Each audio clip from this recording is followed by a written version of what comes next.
Hey, friend, welcome back to How to Grow My Small Business.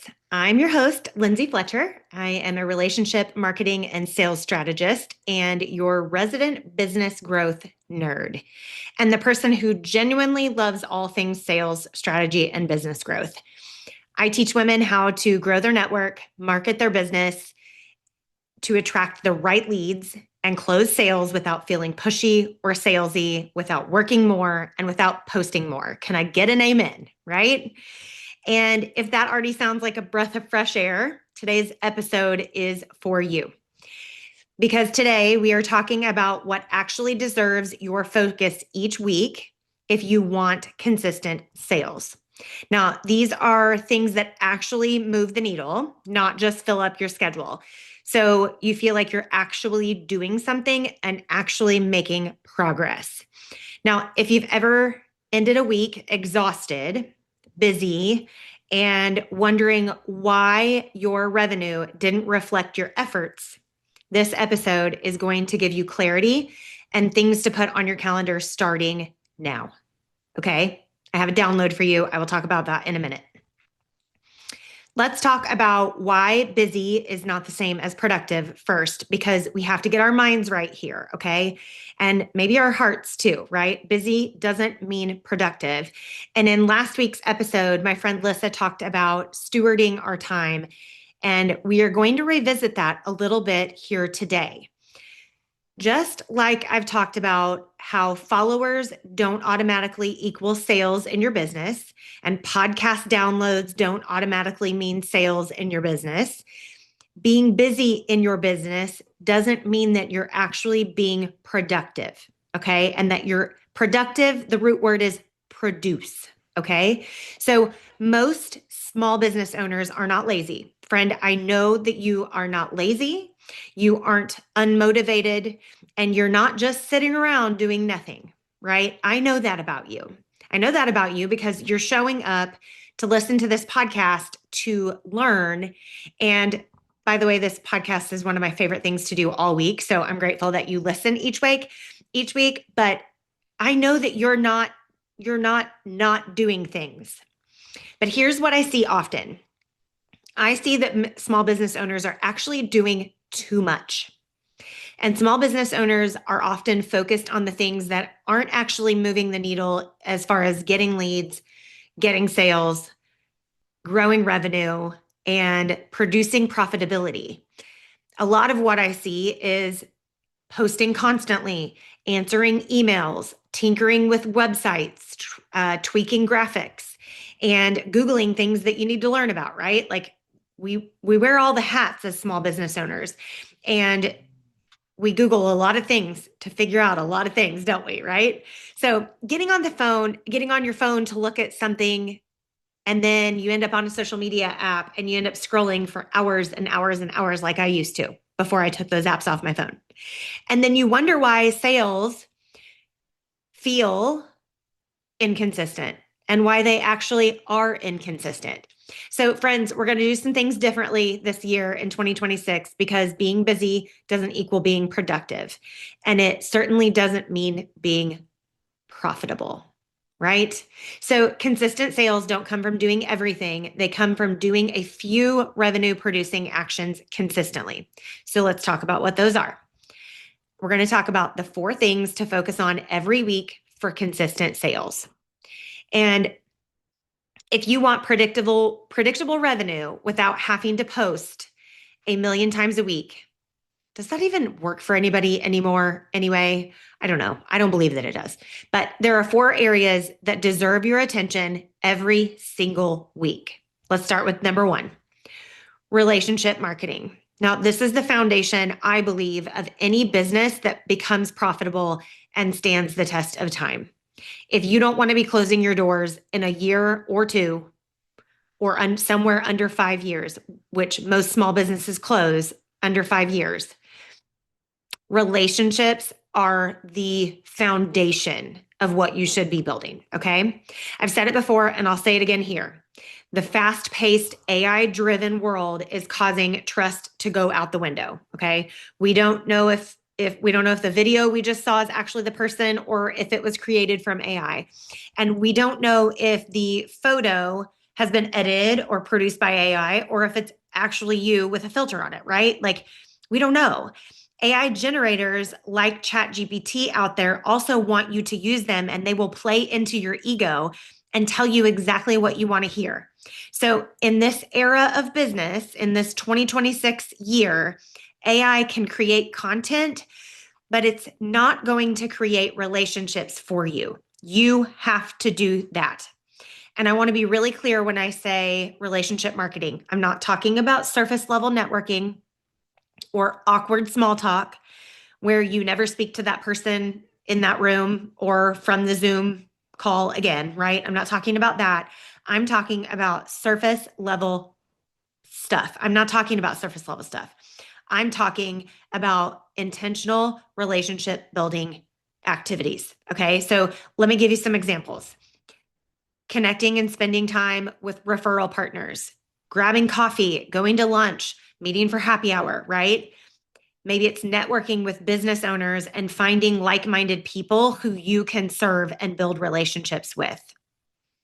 Maybe it's volunteering so that your community knows that you are invested in where you live, especially if you have a local service based or local small business. Volunteering can be a great way to show your community that you're trustworthy, that you care about where you live, and you care about the people in that community. And then maybe if you're an online business, it could be going live in an online community regularly so that the people there really get to know you and really get to build trust with you, right? I mean, having real conversations online or in person. I don't care which. I actually did 2 Zoom meetings just today with people who are sort of local to me. We're about 30 minutes apart, and we just decided Zoom was the easier option. So we're going to meet on Zoom. We met on Zoom today, right? So I want you to ask a couple of questions that you can ask yourself every week. Who did you intentionally connect with this week? Who do you need to connect with this week? And who already trusts you that needs the next touch point, that needs you to send a text saying, hey, I'm thinking about you. I hope you have a great week. It doesn't have to be this big, organized, hours long thing every single time, right? It can just be a reach out, a quick text, a quick voice memo. By the way, I get really good ROI when I send voice memos because people know it's actually me. But anyway, it doesn't have to be this long drawn out thing. It can literally be a, hey, you told me this last time we saw each other. How's that going? Right? Just a quick touch point. So having 3 to 5 intentional conversations and building your relationships each week will outperform any algorithm you are trying to overcome. Okay? Any algorithm you're trying to win over. This will beat that every single time. All right? So building relationships should be a cornerstone of your business and of your marketing strategy. All right? All right, let's move on to number 2. Sales conversations, my favorite. This is where most business owners get uncomfortable and where most revenue is lost, or a lot of revenue is lost because we don't want to ask for the sale. We go directly into pitching whatever it is we've got because we get excited and we think that they understand why they need our thing, right? But sales conversations aren't about being pushy. They're about clarity. So these types of activities, these types of things should be on your calendar, or cold calling if that's a part of your business model, sales calls where you have actual conversations, showing up to consultations prepared, knowing something about the person you're about to talk to, sending over estimates or proposals, defining those clear next steps. Okay. And if you haven't listened to episode 89, I talk about closing the conversation in episode 89. So go back and listen to that episode. I talk about the 3 C's of turning conversations into sales. And the third C is closing. And I reframe closing in a way that makes it less pushy, less pressure. It makes it easier to move people along the sales process because we're just getting agreement to move on to the next step. I call it closing the conversation. So the one question I want you to ask weekly ask yourself this weekly is how many sales conversations did I have? If you don't know the answer to that, that is a signal. We are not going to call it a failure. What's that Maya Angelou quote? When we know better, we do better, or when you know better, you do better. So now you know, friend. Now you know you need to have sales conversations every single week. And now you can do better, right? We can do better. Okay, so let me say this clearly. Most sales don't happen in the first conversation.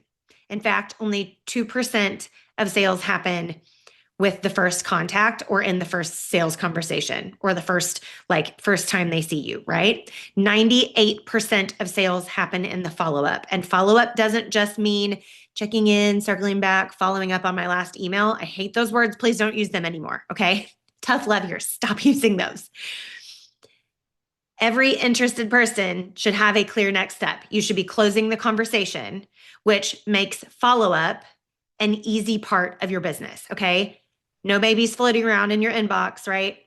Closing the conversation, go back to episode 89, check that out, listen to that, understand what closing the conversation means. And then we'll move on to step 3, which is the follow-up. This is where people overcomplicate things and get really awkward. You don't want to be salesy. You don't want to be pushy. You don't want to feel like you're pressuring anyone. So we just don't follow up, right? But like I said earlier, only 2% of sales are closed after one contact. 98% of sales require follow-up of some sort. Roughly 80% of sales take 5 to 12 follow-ups. Okay. So one isn't going to do it for 98% of the sales, and 80% of those require 5+. And I would even say in this digital AI crazy business era world we're living in, more than that, way more than that. Actually, you know what? We're going to stop calling them follow-ups because that feels pushy and it feels salesy. We're going to start calling them follow-throughs because this means you're going to do what you say you're going to do. This means that you're going to follow the process all the way through. Okay. We're following the sales process all the way through. So we're going to start calling them follow through on this show. I don't know if it'll stick, but I wish we could get the whole world on board with this lingo change. We aren't following up. We are following through. Okay. I digress. When we've closed the conversation properly, meaning we've agreed upon next steps together, we know the clear path forward and everyone knows what to expect. And your follow through should be one of the easiest things you do all week because you've set yourself up to do it. They expect that this is coming and they've agreed to you following through, right? Okay. So again, listen to episode 89 on closing conversation. That'll help with this follow-up stuff. Oh, and I forgot about the download I was going to tell you about earlier. I have a PDF with a download with this checklist. Okay. I'll link the resource in the show notes. You can go to lindsayfletcher.co/checklist and download that right now. Hit pause, lindsayfletcher.co/checklist. Go ahead and go there now. If you are driving, please don't do that. Wait until you get to your destination. I will link it in the show notes for you if you are not in a place where you can grab that right now. Okay. Anyway, following up is part of the sales process. Okay. And it often gets left behind, forgotten about, and avoided, mostly avoided. I think we as humans avoid it, right? And it's where 98% of sales happen. So if you can add only one thing this week and that you will do consistently is add this one to your list. Okay. Add it to your calendar, follow up consistently every week, every day. You should have a follow-up to-do thing every single day with someone, whether that's with your relationship marketing people, that your B2B referral partners, community members, places you volunteered. It doesn't matter, right? Like sales conversations, your relationships that you've built, previous customers asking for referrals or a 5-star review, right? Following up. We need to follow up. Well, it's all in the checklist. So go download that. Okay. And last but not least, number 4 is I want you to do a weekly review and adjustment. This separates growing businesses from chaotic ones. Okay. Every week, You're going to set a timer for 10 minutes. It's going to go on your calendar, either first thing Monday morning or right before you end the week. Like you're not going to do another thing in your business. This is the last 10 minutes that you do. Okay. You're going to review what worked, what didn't, where did leads come from, where did time get wasted, and what should I repeat next? You don't need to make it complicated, right? We just need patterns. We just need to consistently do things so that we can see if a pattern develops. Okay. So maybe following up in the DMs isn't where you should be following up because you've done that for 5 weeks in a row or 6 or 8 weeks in a row. And you've decided following up in the DMs isn't where you should be doing it. Maybe it's email or maybe it's in your texting, right? Going directly to their phone instead of inside an app, right? Like going straight to those text messages. This is how you stop guessing. This is how you lead instead of react. This is how you become proactive in business and you start making things happen. You start taking action and you start making progress in your business. Okay. Most business owners, they're out there being a squirrel, chasing new strategies. They're consuming more content. They're avoiding sales conversations. They're not following up. And 98% of sales happen in the follow-up, y'all. 98%. If you hear nothing else I say, please follow up. Put a follow-up process in place. Okay? All right. Doing a few things well consistently beats doing everything occasionally. Okay? And from a faith perspective, this matters so much. God is not calling us into chaos. He's calling us into faithfulness. And faithfulness means consistency in business. Okay. Faithfulness with our time, faithfulness with our relationships, faithfulness with the work that's in front of us. Small, obedient steps will compound. Okay. He's not asking us to be on every platform. He's not asking us to do all the things.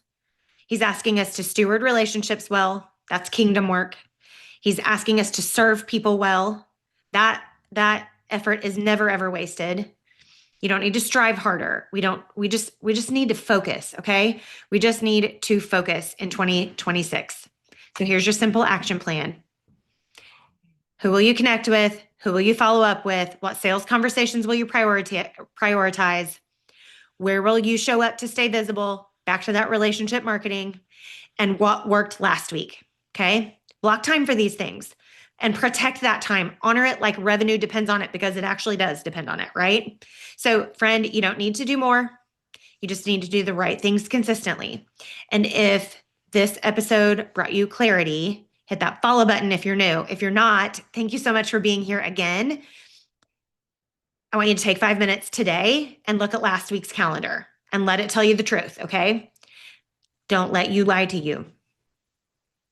Okay. If you did these things, then that's amazing news. You are on the right track. If not, then download the checklist and then decide what changes you're going to make this week to make some progress. Okay. And make some sales. All right, friends, that's a wrap on this episode. As always, I'm praying for you and I'm praying for your business. I'm cheering you on to becoming uncommon in 2026 with me. Okay. That's my word of the year. All right. All right. I'll talk to you later.